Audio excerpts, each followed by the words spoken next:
오늘 이 새벽 성령 충만을 사모하며 새벽을 깨우며 기도의 자리에 나오신 모든 성도님들을 환영하고 축복합니다. 기도하겠습니다. 사랑과 은혜가 풍성하신 하나님 아버지, 이 새벽에 저희를 깨우사 거룩한 하나님 앞에 서게 하시니 참 감사드립니다. 오늘도 말씀과 기도로 하루를 시작하며 믿음의 길을 걷게 하여 주옵소서. 사랑하는 담임 목사님과 사모님 위에 날마다 새로운 능력과 지혜를 더하여 주시어 말씀과 기도로 교회를 든든히 세우게 하옵소서. 건강을 지키시고 가정과 자녀들을 평안과 기쁨 가운데 인도하여 주옵소서. 원로 목사님과 사모님의 걸음 가운데 위로와 평강을 더하시고 주님의 몸된 교회를 향한 평생의 섬김과 헌신이 아름답게 꽃피우고 열매 맺게 하여 주옵소서. 다가오는 새가족 초청주일 가운데 하나님께서 택하신 자들이 나와 구원의 은혜를 누리게 하옵소서. 복음이 선포될 때 영혼이 살아나게 하시고 처음 교회에 오는 이들이 주님의 품 안에서 진정한 만남과 결단을 경험케 하여 주옵소서. 질병과 고난 가운데 있는 성도들을 붙잡아 주시고 회복과 위로의 은혜로 함께하여 주옵소서. 각지에서 복음 전하시는 귀한 선교사님들과 개척교회 목사님들 가운데 힘을 더하시고 하나님의 이름이 높임받는 놀라운 열매와 부흥을 경험케 하여 주옵소서. 군복무 중인 주의 자녀들을 보호하시고 타지와 해외에 있는 성도들의 삶을 인도하여 주셔서 동행의 복과 형통의 복을 누리게 하옵소서. 우리나라의 평화와 안전을 지켜주시고 다시는 끔찍한 전쟁이 벌어지지 않도록 위정자들에게 지혜를 더하여 주옵소서. 조국 교회가 이 시대의 빛과 소금의 역할을 잘 감당케 하옵소서. 천사 찬양대의 찬양 기쁘게 받아주시오며 날마다 말씀의 등불과 빛으로 인도하여 주옵소서. 특별히 새벽을 깨우며 기도의 자리로 제일 먼저 달려온 하나님의 백성들 한 사람 한 사람을 능력의 오른팔로 붙잡아 주시고 날마다 세임과 능력 공급하여 주옵소서. 예수 그리스도의 이름으로 간절히 기도드립니다. 아멘. 오늘 하나님께서 우리에게 주시는 말씀은 열왕기상 19장 1절부터 8절까지의 말씀입니다. 구약성경 549면에 있습니다. 열왕기상 19장 1절부터 8절까지의 말씀 한 절씩 교독하실 때 살아계신 하나님의 음성 들으시기 바랍니다. 아합이 엘리야가 행한 모든 일과 그가 어떻게 모든 선지자를 칼로 죽였는지를 이세벨에게 말하니 이세벨이 사신을 엘리야에게 보내어 이르되 내가 내일 이맘때에는 반드시 내 생명을 저 사람들 중 한 사람의 생명과 같게 하리라. 그렇게 하지 아니하면 신들이 내게 벌 위에 벌을 내림이 마땅하니라 한지라. 그가 이 형편을 보고 일어나 자기의 생명을 위해 도망하여 유다에 속한 브엘세바에 이르러 자기의 사환을 그곳에 머물게 하고 자기 자신은 광야로 들어가 하룻길쯤 가서 한 로뎀 나무 아래에 앉아서 자기가 죽기를 원하여 이르되 여호와여 넉넉하오니 지금 내 생명을 거두시옵소서. 나는 내 조상들보다 낫지 못하니이다 하고 로뎀 나무 아래에 누워 자더니 천사가 그를 어루만지며 그에게 이르되 일어나서 먹으라 하는지라. 본즉 머리맡에 숯불에 구운 떡과 한 병 물이 있더라. 이에 먹고 마시고 다시 누웠더니 여호와의 천사가 또다시 와서 어루만지며 이르되 일어나 먹으라. 내가 갈 길을 다 가지 못할까 하노라 하는지라. 이에 일어나 먹고 마시고 그 음식물의 힘을 의지하여 40주 40야를 가서 하나님의 산 호렙에 이르니라. 아멘. 사명을 떠난 자에게도 찾아오시는 하나님, 사명을 떠난 자에게도 찾아오시는 하나님이란 제목으로 말씀을 선포하겠습니다. 사랑하는 성도님 여러분, 우리의 신앙 여정에는 불이 붙는 날도 있고 식어버린 날도 있습니다. 기도가 살아 움직이고 말씀에서 위로와 능력이 솟는 시기가 있습니다. 그래서 하나님이 지금 내 곁에 계시다고 고백하게 되는 그런 순간 말입니다. 하지만 항상 그렇지만은 않습니다. 어느 날 기도가 막히고 말씀이 공허하게 들리고 예배 속에서도 하나님의 임재가 느껴지지 않을 때가 있습니다. 그럴 때 우리는 말없이 이렇게 중얼거리죠. 하나님, 저는 이제 못하겠습니다. 이 길을 가는 게 맞는 걸까요? 그냥 다 그만두고 싶습니다. 오늘 본문 속 엘리야도 그 자리에 있었습니다. 그는 갈멜산에서 불을 내리고 하나님의 능력을 선포했던 선지자였습니다. 하지만 이세벨의 말 한마디에 무너져 광야로 도망치게 되었고 죽고 싶다고 이제는 끝이다라고 그렇게 고백하고 있습니다. 놀랍게도 이 절망의 자리에 하나님은 찾아오셨습니다. 엘리야가 사명을 내어놓은 그 자리에도 하나님은 먼저 와 계셨습니다. 책망보다는 떡과 물을 준비하셨고 절망 속에서도 새로운 길을 보여주셨습니다. 오늘 우리는 이 본문을 통해 하나님은 무너진 자도 도망친 자도 끝까지 포기하지 않으시며 그들을 다시 사명의 자리로 이끄시는 분이심을 보게 될 것입니다. 이 은혜의 여정을 함께 따라가며 우리 또한 다시 일어날 힘과 능력을 얻기를 간절히 원합니다. 첫째는 사명을 잊고 떠난 길에도 하나님은 따라오십니다. 본문 1절은 이렇게 시작하는데요. 아합이 엘리야가 행한 모든 일과 그가 어떻게 모든 선지자를 칼로 죽였는지를 이세벨에게 말하니, 엘리야는 직전 장면에서 갈멜산에서 엄청난 하나님의 기적을 경험했습니다. 그는 하늘에서 불이 내려오는 것을 보았고 바알과 아세라 선지자를 모두 처단하였으며 하나님의 살아계심을 이스라엘 백성에게 똑똑하게 보여준 사람이었습니다. 그야말로 하나님의 대리자요 승리한 선지자였습니다. 하지만 그 소식을 들은 이세벨은 전혀 회개하지 않았습니다. 오히려 2절에서 이렇게 선언하는데요. 내가 반드시 너를 죽이겠다. 내일 이맘때면 너는 바알 선지자들처럼 죽을 것이다 라고요. 이것은 단순한 분노의 표현이 아니라 왕비가 공식적으로 살해 명령을 내린 것이고 엘리야에게는 생명을 건 위협이었습니다. 엘리야는 충격과 절망에 빠집니다. 갈멜산의 승리에도 불구하고 이스라엘은 돌아오지 않았고 하나님께서 이 일을 막아주시지도 않는 것처럼 보였습니다. 그리고 그는 철저히 홀로 남았다고 느끼죠. 3절 말씀입니다. 그가 이 형편을 보고 일어나 자기의 생명을 위하여 도망하여, 이 구절에서 중요한 표현은 자기의 생명을 위하여 도망하였다라는 말입니다. 그는 더 이상 하나님의 부르심보다 자신의 생명을 먼저 생각하게 된 것이죠. 하나님께서 가라고 하신 것이 아닌 자기 뜻대로 도망친 길을 선택한 것입니다. 그리고 그는 유다 땅 부엘세바까지 내려가게 됩니다. 거기서 함께하던 사원까지 남겨두고 완전히 홀로 광야길로 들어갑니다. 4절을 보십시오. 하룻길쯤 가서 한 로덴 나무 아래에 앉아 죽기를 구하여 이르되 여호와여 넉넉하오니 지금 내 생명을 거두시옵소서. 난 내 조상들보다 낫지 못하니이다. 엘리야는 더 이상 살 이유를 찾지 못했습니다. 자신의 사명을 실패했고 이스라엘은 변하지 않았으며 하나님도 더 이상 응답하지 않는 것처럼 보였기 때문이죠. 죽여주십시오. 전 더는 감당 못하겠습니다. 이것은 단순한 피로가 아니라 사명을 포기하고 싶다는 신앙적 체념이며 하나님과의 관계조차 이제 끝났다고 여기는 깊은 절망의 고백인 것입니다. 하지만 놀라운 것은 하나님의 반응입니다. 하나님은 엘리야를 비난하거나 왜 도망쳤느냐 하고 꾸짖지 않으십니다. 그리고 그를 침묵 속에 내버려 두지도 않으십니다. 하나님은 엘리야가 도망친 그 길까지 따라오십니다. 사랑하는 성도님 여러분, 엘리야가 간 그 길은 하나님이 보내신 길이 아니었습니다. 불순종의 길이었고 사명을 놓아버린 길이었습니다. 하지만 하나님은 그 길에도 함께 하셨습니다. 왜일까요? 하나님의 동행은 우리가 순종할 때만 주어지는 조건부 동행이 아니기 때문입니다. 우리는 흔히들 이렇게 생각합니다. 내가 하나님의 뜻대로 살면 하나님이 함께 하시고 그 뜻에서 벗어나면 하나님도 나를 떠날 거야. 그러나 오늘 본문은 분명히 말합니다. 하나님의 사랑은 우리의 성공과 실패에 달려있지 않음을요. 우리가 넘어진 그 자리에도 도망친 그 길에도 하나님은 여전히 따라오시고 기다리시고 돌보고 계십니다.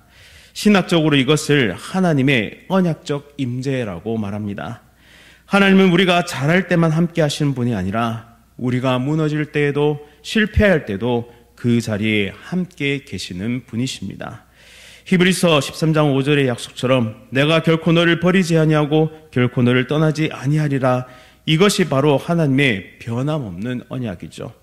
이처럼 하나님은 사명을 향한 길에만 동행하시는 분이 아닙니다. 사명을 놓아버린 자에게도, 지쳐 쓰러진 이의 광야에도 그 자리에 먼저 오셔서 기다리시고 함께 하시는 분이심을 기억하시며 믿음의 길을 끝까지 달려가시기를 간절히 바랍니다. 두 번째는 하나님은 책망보다 먼저 돌보심으로 역사하심을 오늘 본문을 통해 발견하게 됩니다. 사명을 잃고 낙심한 엘리야는 로뎀나무 아래에 앉아서 이렇게 말합니다. 하나님, 제 생명 거두어 주십시오. 저는 더 이상 못하겠습니다. 이 말은 육체적 피곤함을 넘어서 존재 자체의 붕괴, 즉 사명자로서, 믿는 자로서 완전히 무너진 상태를 보여주고 있습니다. 그러나 바로 이 순간 놀라운 일이 벌어지는데요. 5절을 보십시오. 로뎀나무 아래서 누워 자더니 천사가 그를 어루만지며 이르되 일어나서 먹으라. 하나님은 엘리야를 꾸짖지 않으십니다. 왜 포기했니? 믿음이 왜 그 모양이니? 하시지 않으셨습니다. 그 어떤 비난도 질문도 없이 먼저 찾아오셔서 그를 만지십니다. 하나님은 말이 아닌 손길로, 논리가 아닌 위로로, 그리고 엘리야를 먼저 어루만지십니다. 여기서 어루만진다라는 이 표현의 원어적 의미는 단순히 손을 대는 동작 이상의 의미를 담고 있습니다. 이사야 6장에서 숯불이 선지자의 입술에 닿았던 것처럼 하나님의 거룩한 개입과 회복의 접촉을 의미하고 있습니다. 즉 하나님은 지금 상처 입은 엘리야의 영혼을 쓰다듬고 계신 것이죠. 말로 설득하지 않고 그의 영혼과 마음부터 회복시키는 하나님의 방식, 이것이 참된 목자 되신 하나님의 돌보심입니다. 또 6절을 보면 숯불에 구운 떡과 한 병의 물이 엘리야의 머리맡에 놓여 있었습니다. 누가 그 음식을 준비하셨습니까? 바로 하나님이십니다. 이 장면은 출애굽기에서 광야의 이스라엘 백성들이 불평과 원망을 쏟아놓을 때조차도 하나님께서 만나와 메추라기를 먹이신 사건을 떠오르게 합니다. 엘리야에게 주어진 떡과 물도 마찬가지였는데요. 그는 하나님께 반항했고 사명을 내려놓았으며 심지어 죽기를 강구했습니다. 그럼에도 하나님은 그를 굶기지 않으셨습니다. 이것이 바로 하나님의 은혜입니다. 조건을 따지지 않고 회복이 필요하다는 이유 그 하나로 그를 먹이시는 분이십니다. 이어서 7절에서 다시 여호와의 사자가 엘리야를 찾아와 말합니다. 일어나 먹으라. 내가 이 길을 이기지 못할까 하노라.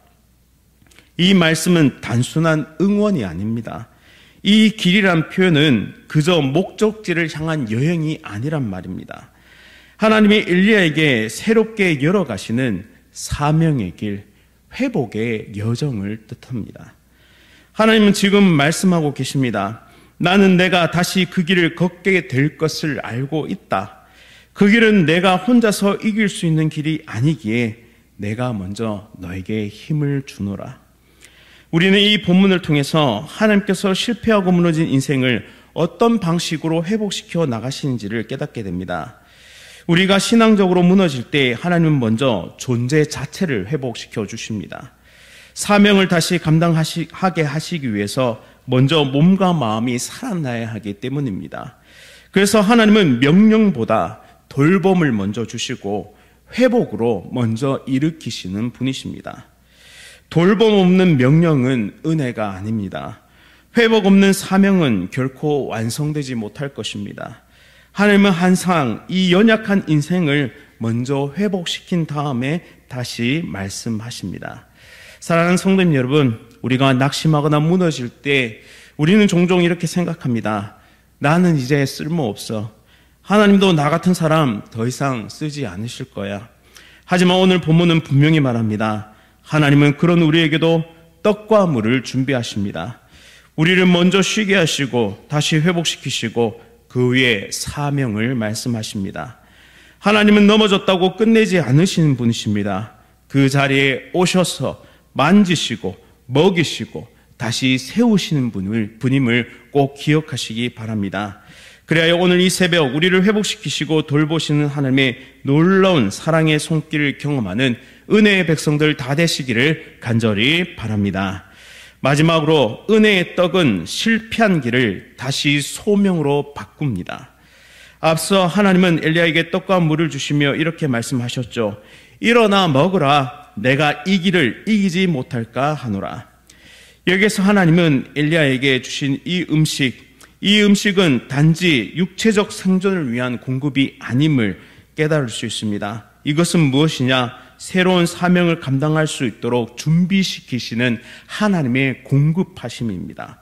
그리고 8절을 보십시오. 이에 일어나 먹고 마시고 그 음식의 힘을 의지하여 40주야를 가서 하나님의 산 호렙에 이르니라. 아멘. 이 말씀은 엘리야의 삶에서 결정적인 전환점을 보여줍니다. 그는 더 이상 자기의 생명을 지키기 위해 도망한 자가 아닙니다. 이제 그는 하나님의 임재가 있는 산, 바로 호렙을 향해서 걷는 자로 바뀌게 됩니다. 즉 그의 걸음의 방향이 바뀌게 된 것이죠. 낙심과 두려움으로 도망쳤던 인생이 이제는 하나님의 부르심에 응답하며 다시 하나님의 음성을 향해 걸어가는 인생이 되었다라는 사실이죠. 그리고 그 변화의 중심에는 바로 하나님의 은혜의 떡이 있었다라는 사실입니다. 그 음식에 힘을 의지하여라는 이 표현은 단순히 밥을 먹고 힘을 내었다라는 뜻이 아닙니다. 히브리어 원문을 살펴보시면 그 떡 안에 있는 힘, 그 떡 안에 있는 힘이라는 깊은 의미를 담고 있습니다. 이 떡은 단순한 영양분 섭취가 아니라 하나님의 능력이 담긴 은혜의 수단으로서 엘리야에게 주어졌던 것이죠. 이것은 광야에서 하나님께서 이스라엘 백성에게 주신 만나와도 연결이 되고 신약에서는 예수님께서 말씀하신 나는 생명의 떡이다라는 이 말씀과도 이어집니다. 즉 이 떡은 단지 육체를 살리는 것이 아니라 무너진 자를 다시 사명의 길로 생명의 길로 이끄는 회복의 능력이 있다라고 우리에게 말씀하고 있는 것입니다. 또한 호렙은 실패한 자를 부르시는 하나님의 산인데요. 호렙산은 모세가 하나님의 음성을 들었던 곳이고 율법이 주어진 언약의 장소였습니다. 엘리야는 이곳까지 40주야를 걸어가게 됩니다. 이 숫자는 출애굽 후 이스라엘 백성이 광야에서 훈련받았던 40년을 떠오르게 합니다. 이스라엘이 불순종했을 때도 하나님은 만나와 구름 기둥으로 함께 하셨고 지금 엘리야도 그와 같은 회복의 광야 여정을 걷고 있는 것입니다. 그 길은 더 이상 절망으로 향하는 도망의 길이 아닙니다. 이제는 하나님의 임재 앞으로 돌아가는 회복의 길, 소망의 길이 되었습니다. 즉 하나님은 지금 엘리야의 사명을 재설정하고 계신 것이죠. 바로 우리에게도 이와 같은 길을 열어주신 분이 하나님이십니다. 일어나 먹으라. 내가 이 길을 이기지 못할까 하노라. 하나님은 우리를 정죄하기 위해 기다린 분이 아니라 다시 걷게 하기 위해서 생명의 떡으로 우리를 먹이시고 그 생명의 떡이 되신 예수 그리스도께서 우리를 잡아 이끄시며 일으켜 세우시는 은혜의 여정을 오늘 이 시간 우리를 향해서 열어주시는 분이십니다. 그러니 이제 다시 일어나 걸읍시다. 은혜로 그 무너진 자리에서 다시 시작합시다. 은혜는 우리를 주저앉힌 사명을 다시 감당케 하는 능력이 됨을 기억하며 우리 모든 성도님들께서 다시 한번 일어나 하나님이 열어주시는 이 생명의 길, 능력의 길을 걸어가는 은혜의 백성 다 되시기를 간절히 바랍니다. 말씀을 기억하면서 함께 기도하겠습니다. 사랑과 자비가 풍성하신 하나님 아버지, 우리의 걸음이 멈출 때에도 우리가 도망칠 때에도 결코 우리를 떠나지 않으셨던 그 주님의 은혜를 찬송합니다. 사명을 잃고 주저앉은 엘리야를 찾아오셔서 책망보다는 먼저 떡을 먹여주시고 그리고 먼저 안아주신 것처럼 지금 이 자리에 우리에게도 같은 은혜로 찾아오심을 믿습니다. 하나님, 우리의 실패를 끝이 아닌 시작으로 바꾸시는 그 하나님의 은혜를 붙잡고 다시 일어나 하나님의 산을 향하여 사명의 길을 향하여 걸어가게 하옵소서. 우리 안에 낙심을 믿음으로 바꿔주시고 우리의 멈춤을 순종의 발걸음으로 이끌어 주옵소서. 우리를 일으키사 힘껏 사명의 길을 걷게 하실 예수 그리스도의 이름으로 간절히 기도드립니다. 아멘. 하늘에 계신 우리 아버지여, 이름이 거룩히 여김을 받으시오며 나라가 임하시오며 뜻이 하늘에서 이루어진 것 같이 땅에서 이루어지이다. 오늘 우리에게 일용할 양식을 주시옵고 우리가 우리에게 죄 지은 자를 사하여 준 것 같이 우리 죄를 사하여 주시옵고 우리를 시험에 들게 하지 마시옵고 다만 악에서 구하시옵소서. 나라와 권세와 영광이 아버지께 영원히 싸움나이다. 아멘. 오늘은 전남 동부교회 박광희 목사님과 함께 기도하겠습니다. 전도의 사명감으로 열매 맺는 기쁨 누리게 하소서. 성경 통독, 감사 노트, 기도응답으로 경건의 능력이 더해지게 하소서. 목사님 자녀들의 취업과 진학, 학비 문제들이 순적하게 해결되게 하옵소서. 우리 전도의 기쁨과 열매를 위해서 경건의 능력이 더해질 수 있도록, 또한 목사님 자녀들의 여러 문제들이 풀려지고 이들의 삶이 하나님의 인도하심을 받을 수 있도록 우리 전남 동부교회 박광희 목사님이 함께 기도하겠습니다. 또한 이어서 암과 여러 가지 질병으로 치료 중이신 성도들의 회복을 위해 함께 기도하겠습니다. 오늘 하루도 성령 충만으로 승리하십시오.